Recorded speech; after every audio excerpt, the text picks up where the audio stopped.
guys, welcome back to my YouTube channel. I know guys, I feel like I owe you guys an explanation, or maybe not.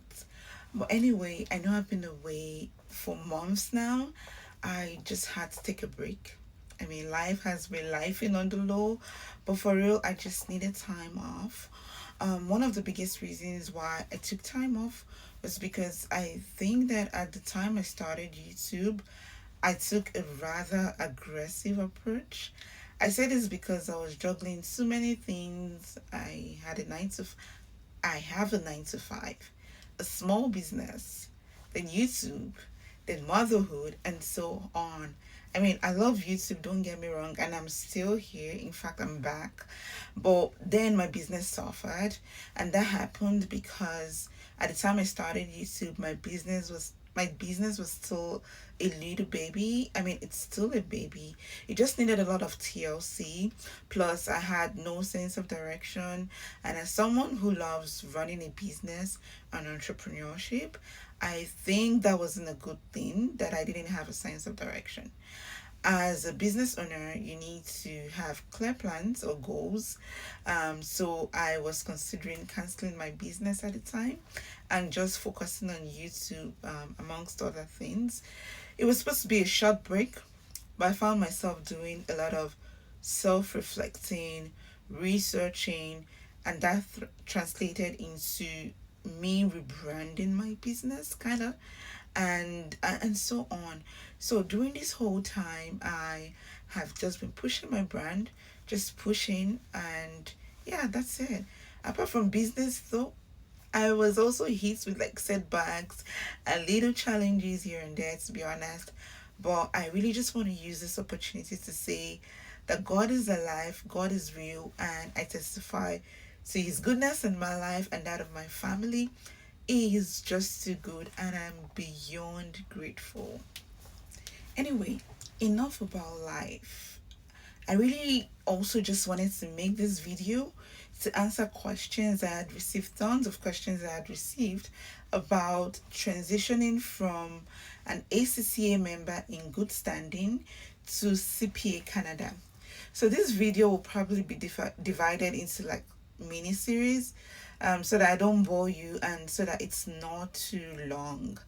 Um, so the first question says, hello, sister. I am an ACCA member and I want to register with CPA Ontario, but I don't know where to start. I feel like in my previous video, I addressed this kind of. So many provinces in Canada have like similar processes when it comes to becoming a CPA. But the first for me or for you would be to create a profile on the CPA Ontario website, then follow the internationally trained accountants pathway and register. During the process, you will be required to upload certain documents and will eventually have to pay for a transcript assessment by CPA. So, one of the documents usually requested is your ACCA letter in good standing. You need to email ACCA to send a copy of that letter to CPA Ontario. You will get a notification or confirmation from CPA once they have received these documents. Another important document that is needed by CPA is an evaluation of your university degree. You can get this done by WES, or any globally recognized educational evaluation services or service company. I used WES and my evaluation was sent directly to CPA by WES. Again, you will get a notification or confirmation from CPA once they have received these documents. Once these documents have been received, CPA will then begin their transcripts assessment and send you a result that will usually include like the courses or modules that you have to take and those that you've been exempted from.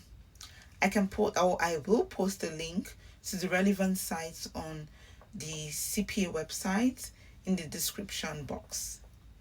So the second question I received was, I'm currently in the UK and nearing the completion of my master's degree in accounting.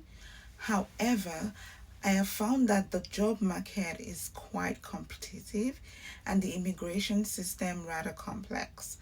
I had initially planned to pursue ACCA certification after graduating. Recently, I'm considering migrating to Canada to pursue the CPA designation. Additionally, I'm contemplating undertaking a second master's degree. Could you please advise or provide advice about the prospects of pursuing CPA certification in Canada? This is a lot, but I really commend your ambitious spirit. It's true that the job market is very competitive for accountants. Those without a professional designation find it even more competitive. But that shouldn't deter you or deter people from applying for jobs that they feel they can be a great fit for. You can pursue entry level roles and grow from there. If you're planning on relocating to Canada permanently, then I would advise just focusing on CPA and maybe not a second master's degree. CPA already is a lot of work for someone starting, well, I don't know if you'll be starting from, I think you wouldn't be starting from scratch, but it's just a lot of work.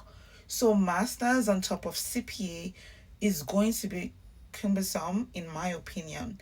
So, transitioning though should be easy. You will need to follow the pathway of internationally educated professionals. I'll have the description linked. This is for those with master's or like bachelor's degree or have attended like a post-secondary institution outside of Canada. You just need to follow the instructions on the CPA website and you should be good. So the next question says, can someone do masters after ACCA F9 if I have no bachelor's degree? So I'm going to say this. First, you need bachelor's degree to do masters. And ACCA provides its members the opportunity to earn the Oxford Brookes Bachelor's in Applied Accounting if you meet certain requirements. These requirements include: one, you must have passed 3 ACCA Applied Skills examination. They include the F7, which is the financial reporting, F8, which is audit and assurance, and F9, which is financial management. You must have passed or gained exemption from other 6 papers at the knowledge level and skills level. So that's like F1 to F6. You must have completed the ACCA Ethics and Professional Skills module or previous professional ethics module, whichever one. Or the previous, we usually have the previous model before it was changed. And you must also be like up to date with your payment of your ACCA subscription fees. You must also demonstrate currency of knowledge according to them by submitting your RAP, which is the research and analysis project.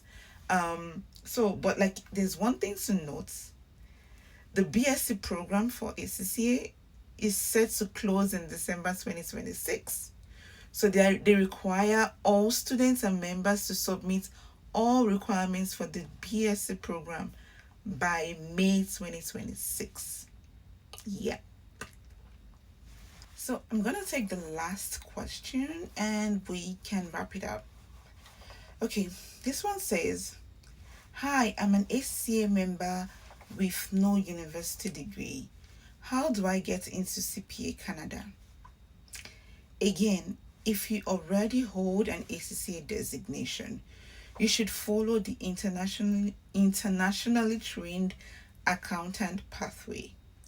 Since ACCA no longer holds or no longer has a MRA with CPA, like they no longer have that agreement with CPA, you should find the subsection that states all other professional accounting bodies. All other professional accounting bodies. Speaking of MRA, let's get into it. And I hope and pray that this video, the YouTube algorithm, gets to the right audience, e.g., the ACCA board members, the CPA board members. I have a question for them. What is this unresolved beef between CPA and ACCA? Like, why is ACCA qualification being ridiculed? I'm so mad at ACCA though for this. Because why recede the ACC, like the MRA? Why recede it?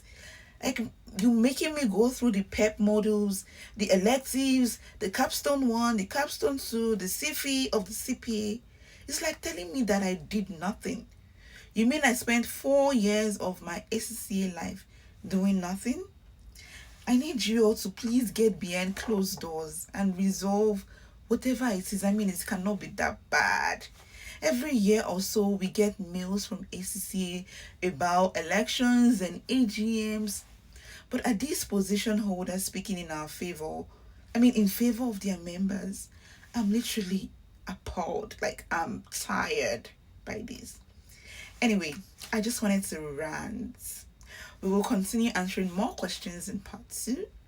See you guys in my next video, and please subscribe to my channel. Please subscribe to my channel. See you guys. Bye.